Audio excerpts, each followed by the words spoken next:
وقت اس میں کوئی شخص اس ملک میں داخل ہوتا ہے اور اگر اس کے بارے میں کوئی ریزرویشنز وغیرہ ہیں تو وہاں پہ اس سے کہا جا سکتا ہے کہ سوشل میڈیا جو ہے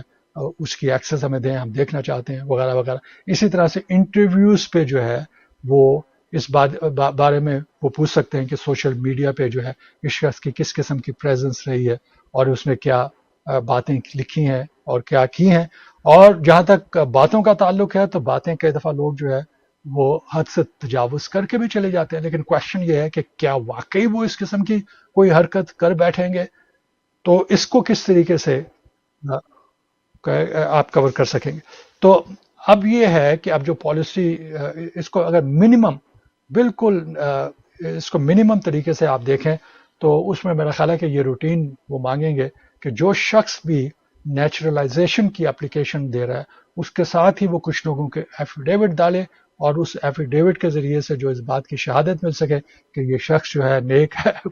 پارسا ہے اور گڈ مورل کیریکٹر کا آدمی ہے وغیرہ وغیرہ، اور اس سے امریکہ کو خطرہ نہیں ہونا چاہیے، امریکہ کا بہت بڑا وفادار ہے.